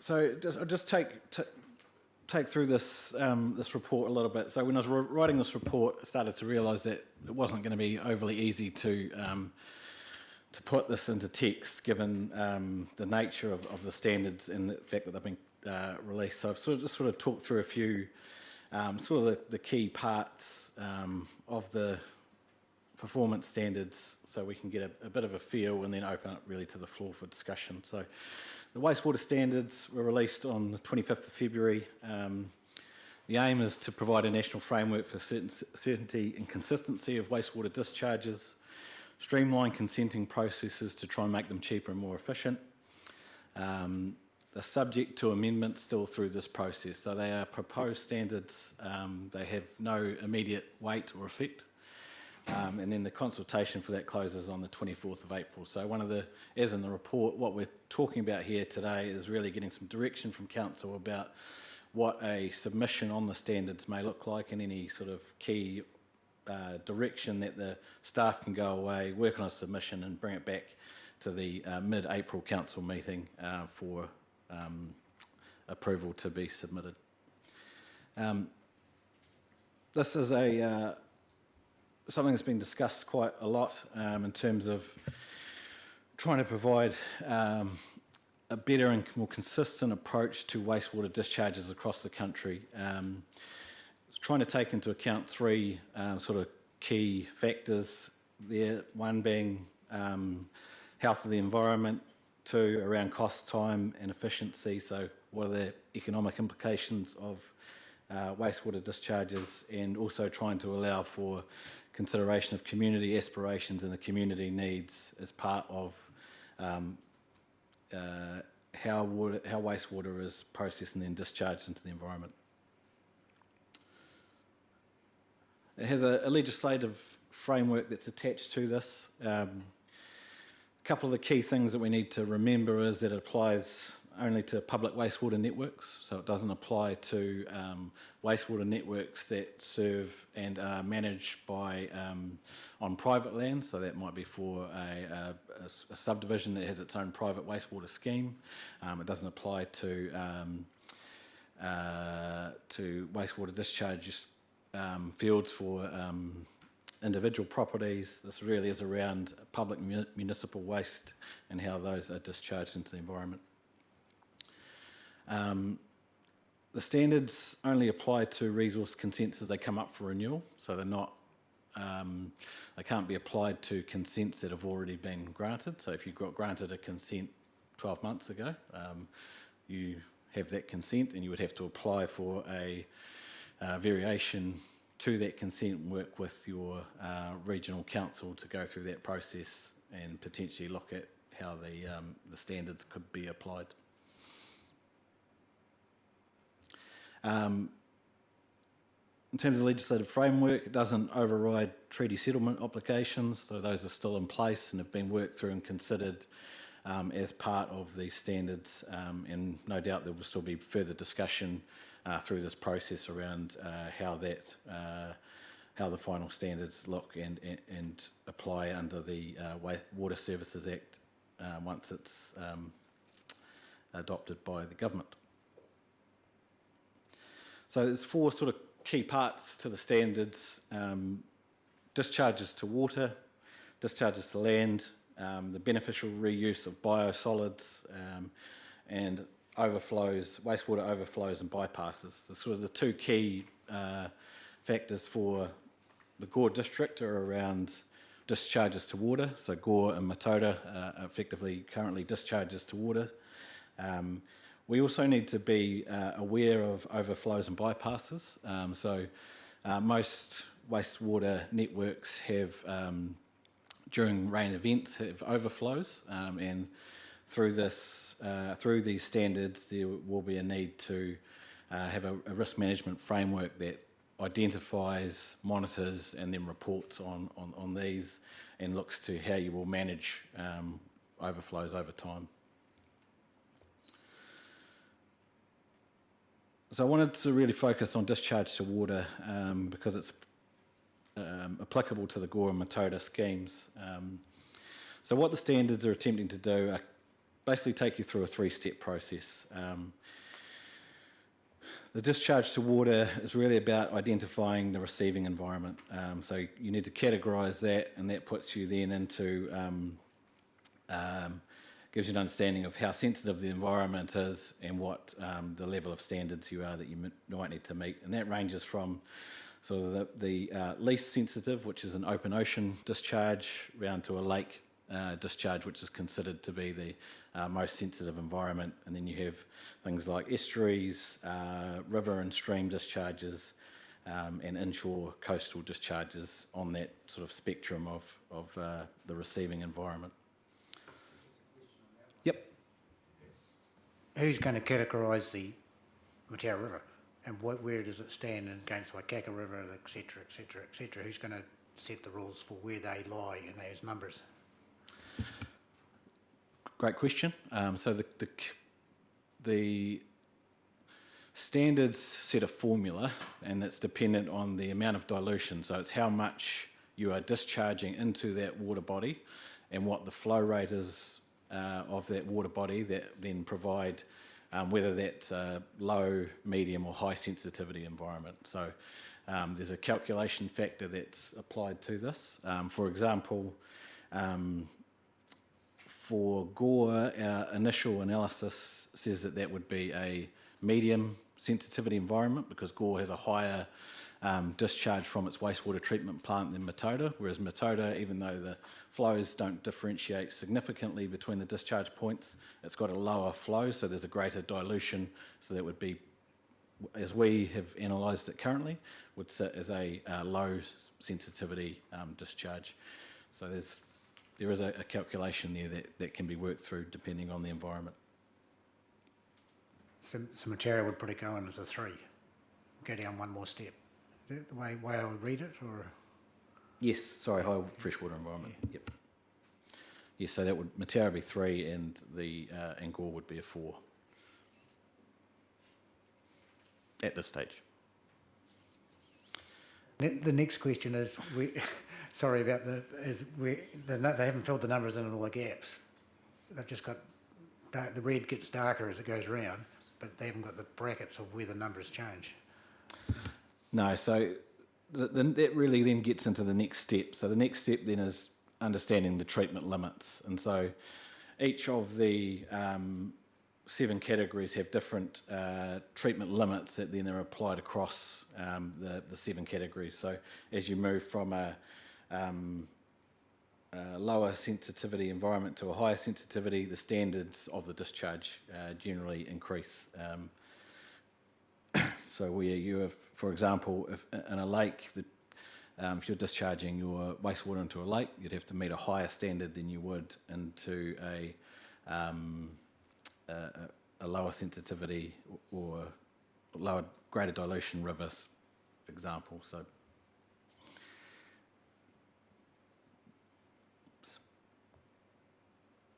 then the final sort of step there is to then take that into the implementation of a consent, and so that sets the determination.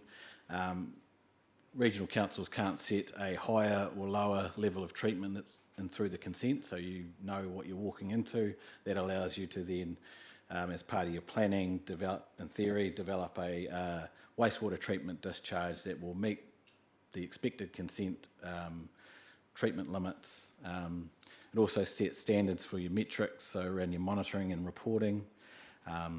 Covers most of the common contaminants only, and there'll be further guidance to be developed depending on how the standards are finalised.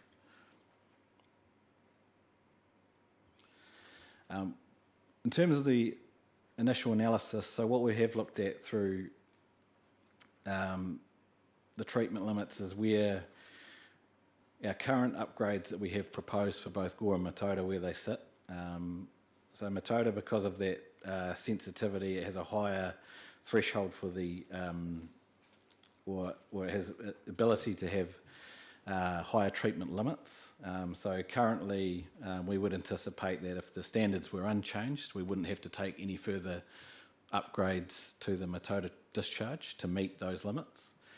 In terms of Gore, our current discharge wouldn't meet suspended solids or total nitrogen, and even the upgraded discharge that we've got proposed would be on the limit for total nitrogen, and would have some challenges in terms of the ammonia side of things as well. So these are, it's important that we get to understand these now, and before we finalise our consents with Environment Southland, because we don't really want to have something that's approved that doesn't meet those standards. We want to future-proof these. One of the factors is that they are approved for 35 years, and that's a standard term for the consent discharges, but we want to make sure that those discharges are accurate and able to meet those standards throughout this process.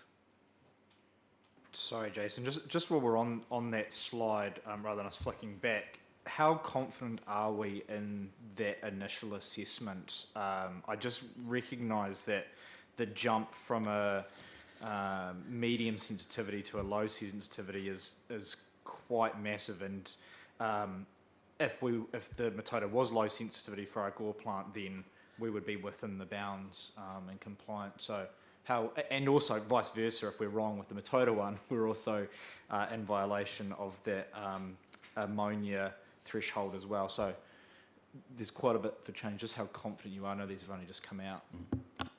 The answer would be we don't have a load of confidence in those. There's probably a couple of reasons. One is, again, these are the proposed standards, so depending on how it shifts, we don't really want to just rest on what's here, because these could move throughout this process, and then we would still have to do some further investigation. But I think in terms of the standards,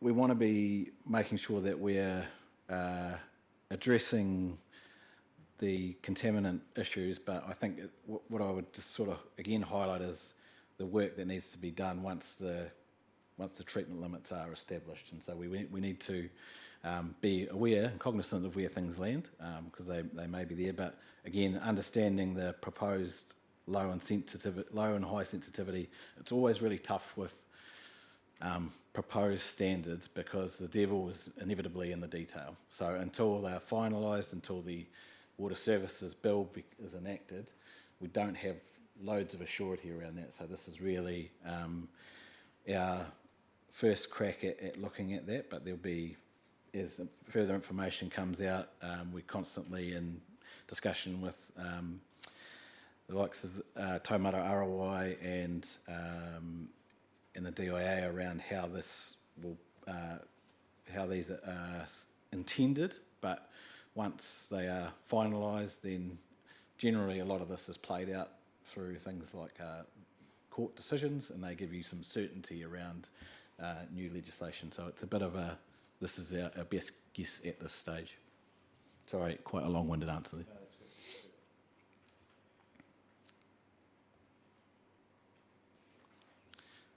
I'll just move on to, we'd also have an additional discharge at Waikaka, so that's a discharge to land.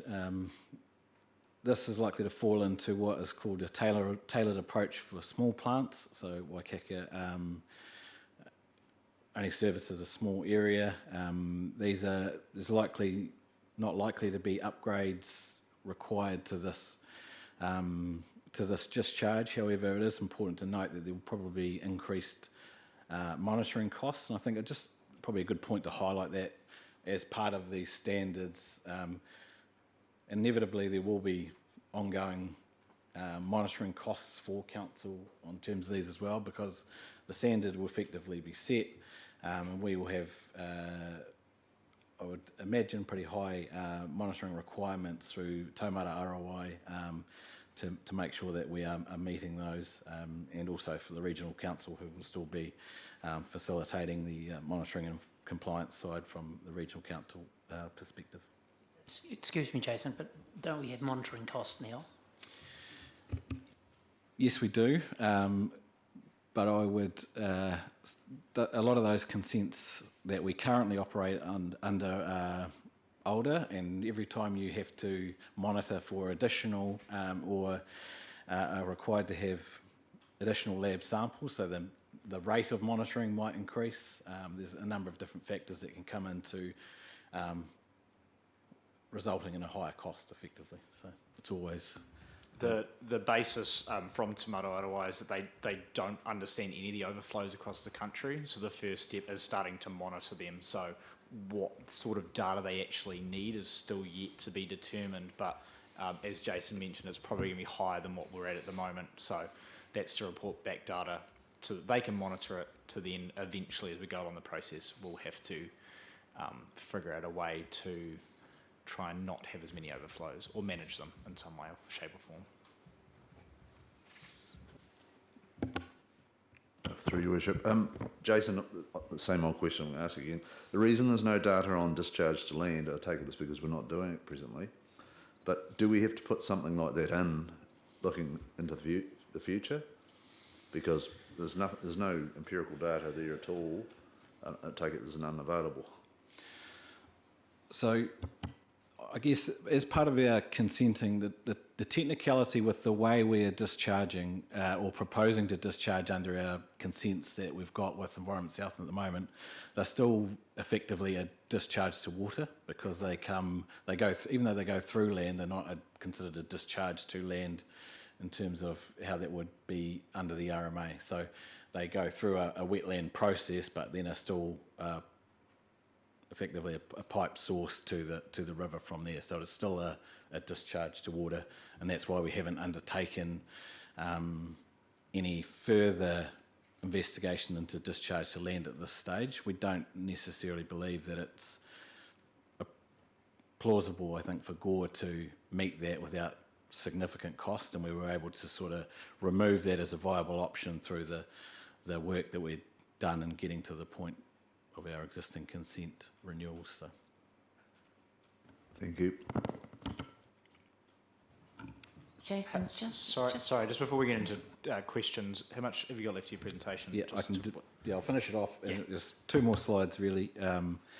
So I think just touching back on as the worship started to brief on is around overflows and bypasses. So this is a factor for Gore. We do have combined stormwater and wastewater networks, as everybody is well aware, in much of our existing network. We do have intense rain events, and as a result of those rain events, we do have overflows. So the requirements here, again, are likely to particularly develop some monitoring costs, but one of the things we will need to undertake is a wastewater risk management plan as part of this process. Again, there's not a lot of information in terms of what this will look like. Our understanding to date is that risk management plan will set a long-term objective for getting on top of some of those bypasses to hopefully meet a standard in the future about the number of overflows that you can have per annum, for example. But there's only a limited amount of information there. As part of that risk management plan development, we will be able to sort of work with Regional Council and Taumata Arawai to develop what that looks like, but that will be an ongoing piece of work once the standards are adopted. I just want to quickly touch on the transition arrangements. So this is part of the trying to understand where we sit in terms of our own discharge consents. It's probably murky at best. It's not overly clear about what the process is from a legislative point of view for a council in our position. We did raise that in a webinar with Taumata Arawai last week, and effectively the answer was you need to have a conversation with the regional council. We have undertaken that conversation, and we are seeking to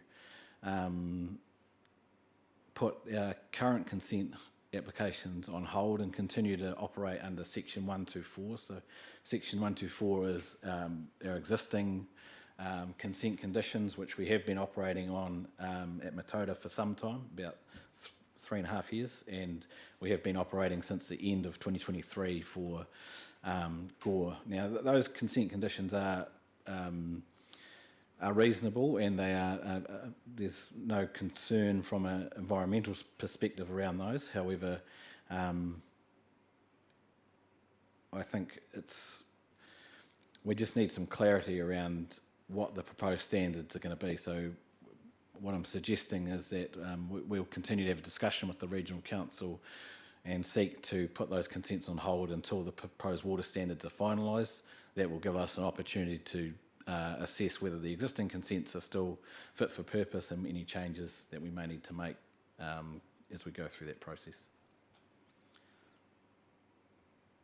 Just before I finish up, and then the final one is just really around confirming that. So the idea is that the standards will be finalised sort of in August, in the August-September sort of area, once Bill 3 has been enacted. So there's a bit of a timeline there in the material, but I'll pause there and hopefully try and answer any further questions that you have around that. But also keen knowing that I don't have all the answers.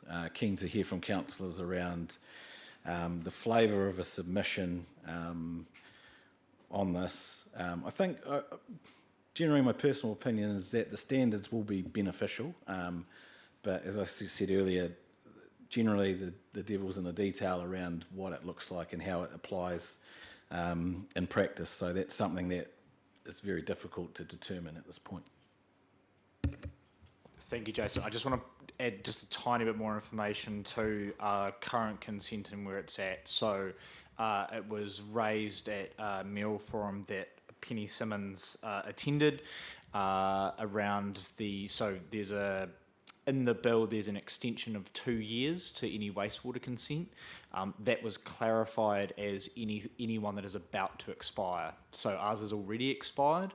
So I believe the provision is, assuming that it goes through, that we can withdraw our consent and then we've got a 6-month grace period where we can operate on that section of the Act. But if it's paused in the meantime, it's really just about working with our regional council and making sure that they're aware of what we're doing as we go through quite an awkward phase of these changes. Councillor Fraser, and then Councillor O'Val. Yeah, thank you, Your Worship. I understand what you're saying, Jason. Are these achievable? But the question that you have to be asked, are these financially achievable, these standards? Because we're looking at it now, how much money we've spent on just to get the consents to where they are now. We put them on hold. What is the extra costing going to be to us as a council to once these are established in August? And that would be around, my submission is, it's great, but how are we going to pay for it? That is effectively the $1 million question or multi-million dollar question. And so the short answer is I don't know. But I think I guess if we take a step back to what the intent of these standards are, is to make sure that wastewater discharges are affordable for our communities. That's one of the key factors they're talking about, and so we need to have an understanding of that, and we probably need to have a discussion too in terms of with the regional council and with our runanga around the affordability component in line with what the standards is and how we can make sure that this is achievable, because there's a number of different factors. You start going into that road, you start talking about local water done well, how that sits, what's affordable now versus what's affordable under a joint entity or any other sort of model. There's lots of moving parts in the space. There has been for a number of years. It's extremely frustrating from a staff perspective. From a planning and work program, it's a nightmare, but we are trying to navigate as best we can through this. And that is, again, I've said this a couple of times, at the end of the day, that's still the critical component for us too, is we want to be able to deliver good quality services to our community that are affordable. And so that's got to be in front and centre of our minds, otherwise there's not much point in us being here. But we're trying to work with what legislation we've got. Yeah, and just to further that as well, I think we as a council have done a really good job of advocating this stuff from day dot, going, this is not going to be affordable for our community, and getting the result of these standards, assuming that they do go through in some form of where they are at, that Matoda consent by itself will be a saving of $13 million. So this is the sort of savings that we're getting if we can advocate and we can make sure that these savings are upheld. Councillor Hovell. Thank you, Jason, for what you've done there. I could understand it fully, and thank you for updating in terms of where it's at. And in reading it would appear that we've got till 2040 to get in place a program that considers the impacts of the mixture of stormwater and sewage to have that in place. But my question is this: you're extremely busy, we're extremely busy, and I actually wonder, other than sending almost a one-liner saying we support the approach, I doubt there's value with this government of actually saying much more.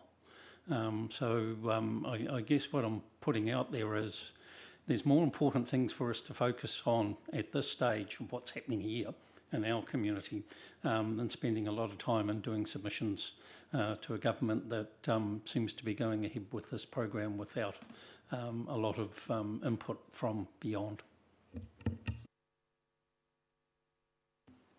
I take on your points, Councillor. I would respectfully disagree. I think this is one of the most important ones that we can submit on, just purely because of the dollar value we're talking about here. If we can get those standards even if there's a small chance of that happening to better work in our favour, that's less money that we've got to pour into these wastewater treatment plants, which is more money back in everybody's pocket. So I think this is a really important bit that we need to submit on. But fully acknowledge your comments of sometimes it is like talking to a brick wall with some of these bits of legislations, especially the levies, for example. Councillor Phillips. Thank you, Your Worship. I totally agree with you there. This is a really important situation for us, and as you've just pointed out, the value of money that we can save, as you say, from Matera alone is high. There is some really concerning things for us to meet within this thing, and that is our separation of stormwater to wastewater to the Matera River. It's going to be some high costs, especially with the monitoring and things like that, and especially the changes in the overflows and things like that to carry on with. But for me, it's a no-brainer that we submit and say, look, let's do as much as we possibly can to mitigate the cost to the ratepayer. Thank you, Councillor. Can I throw some suggestions on the table just in terms of the basis of our submission? I guess it's really evident to me the difference between the low sensitivity and the medium sensitivity, and quite a jump between the two of them. So I do wonder in our submission whether it's worth one, potentially suggesting a sliding scale, or two, even just a midpoint between those two, because then we're not making such a big jump for our Gore one in particular to meet those standards. If everyone would be happy with that, so know what I'm talking about there. The ammonia nitrogen for the medium sensitivity seems really high. You know, it's 3 milligrams per litre compared to 25 at low sensitivity, which is also a huge jump as well. So just would be interesting to see how that was calculated more than anything else. And to Councillor's points before about the monitoring overflow, one, the cost impact, and two, as I've already had brief conversations with Te Mararawai, of making that transition to fixing those issues very slow so that councils don't get caught off guard. But I've been told that they need to figure out first what the overflows are before getting through that. So just taking some time with those overflow issues, just to put some out there. Are there any other suggestions for the submission? Councillor Dixon? I just have a question. How do we compare with other councils, and nitrogen levels are quite high, and so are suspended solids. So how do we compare with other councils? Do you know, Jason? Simple answer, it's really difficult to compare. It all really depends on the environment that you're collecting from and what's coming into that, how much. It doesn't help that we have stormwater and wastewater combined. So, we a lot of, in high rainfall events, a lot of runoff then is coming through our wastewater system. So again, it's one of the big pieces of work that's sort of been highlighted over the last few years for Gore is around the size of that, or the cost involved in separating our wastewater and stormwater. It's because we knew overflows was going to come up. It is an issue. It's something that we want to develop. It's actually a bigger piece of work financially than the wastewater treatment plants are, but it's a long-term piece. And there's, when you look at it as a whole, you're sort of talking in the realm of $180 to $220 million.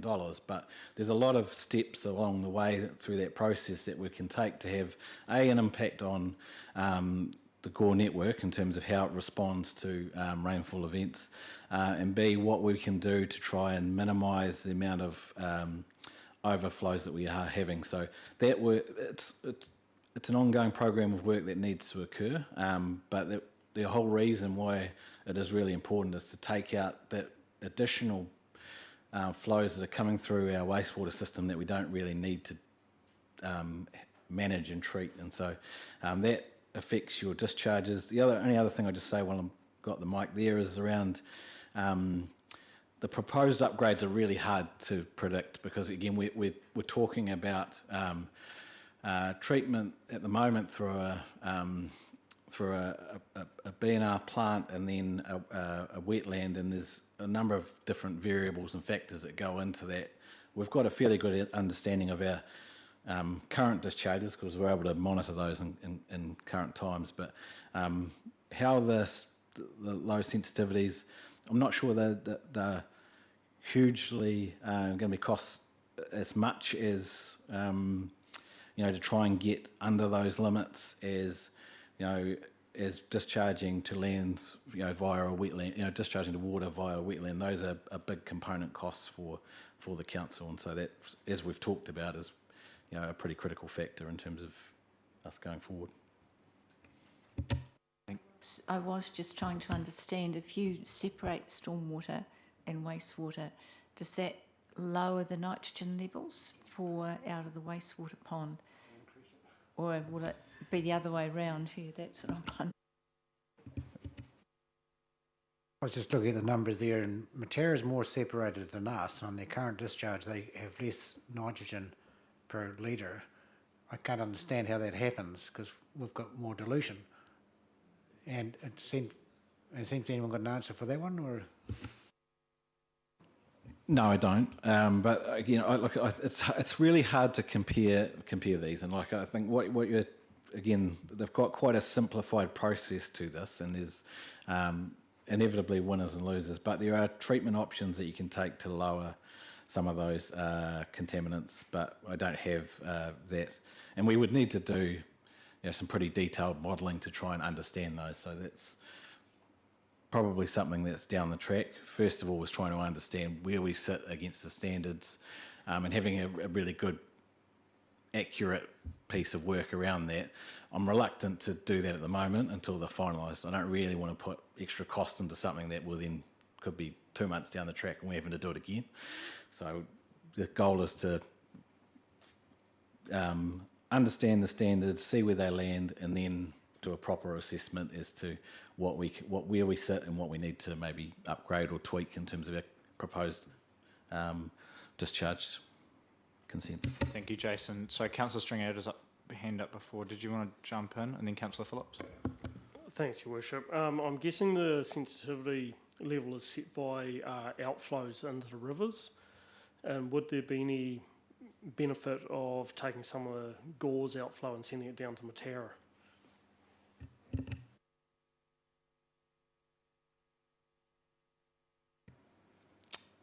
Probably not from a cost perspective, I would think. But again, look, those are all things that we potentially need to understand and factor in around the discharge rate. But that's, again, part of that comes back to that issue around the amount of water that's going through our wastewater treatment plant. There's other bits and pieces that we may be able to do, short-term, more sort of like attenuation type situations that we can develop around the upper catchments to hold water back. So there are intermittent steps that we can take to hopefully remedy some of those, and that may provide some opportunity to have less flow out into the river, which might get into the standard. But it's a complicated, complex discussion. Thank you, Jason. Councillor Phillips.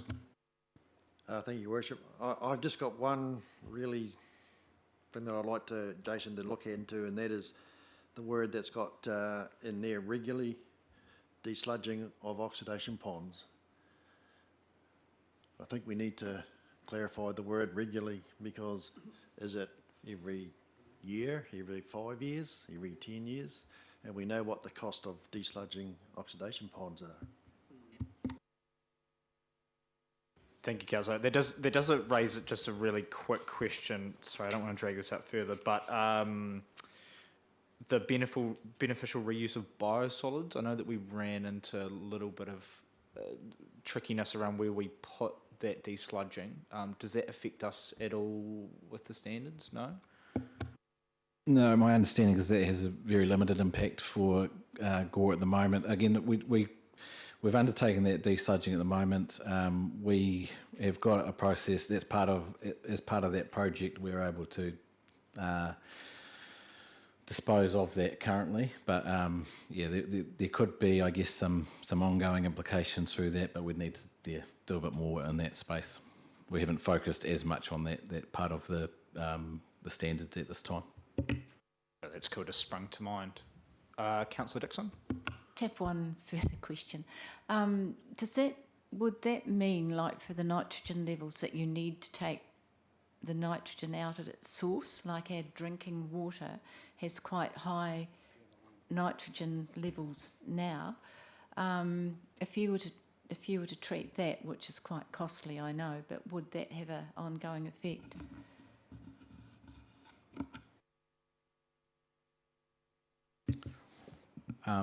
I'll probably leave that to the specialists to look at. The whole point around the treatment plant that we want to build that supports our wastewater, our oxidation ponds, is to get an improved discharge to the environment. So that is a critical piece of infrastructure that we need to build as part of this upgrade, and there'll be mechanisms through that to hopefully try and control contaminants, but until we know what those standards are, it just becomes difficult to make those sort of assessments at this stage.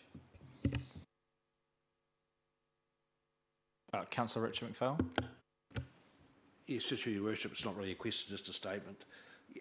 Listening to all the analytical work and procedures and processes and ifs, yes, maybe, somehow, I think at the end of the day, clearly you've got the detail there. And we have to actually get into the consultation process and get the standards to see what we're going to have to play with anyway. So, there's a lot of unknowns.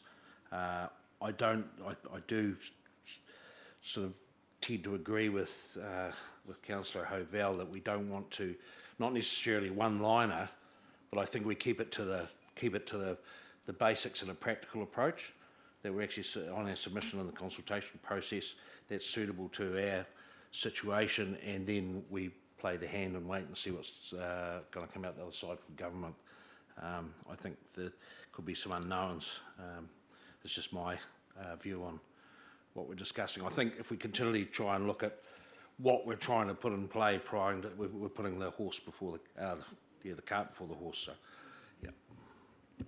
I'll just comment on that. There's an opportunity to look at work with the councils that we are working with around local water done well, and leverage off some of the work that we can do together. So that's already been a discussion point. So we'll make sure we can look at that and try and make this process as efficient as possible. Thank you, Jason. Looks like we've exhausted questions, so could I please have a mover that we receive the report, direct staff to draft a submission, and we've provided the direction as well. So Councillor Phillips, seconded by Councillor Fraser. Any further discussion? I will put the motion. All those in favour, please say aye. And against, motion is carried. Now we have no items in the confidential part. Yeah, can we table those until the next meeting? Save us going into committee for all of 2 minutes? Well, procedurally, there are minutes of previous meetings and we do need to sign them off. It will only take a couple of moments. We've tabled them before. Can they be rolled into the next meeting? It's only going to take 5 minutes. You could have done it by now.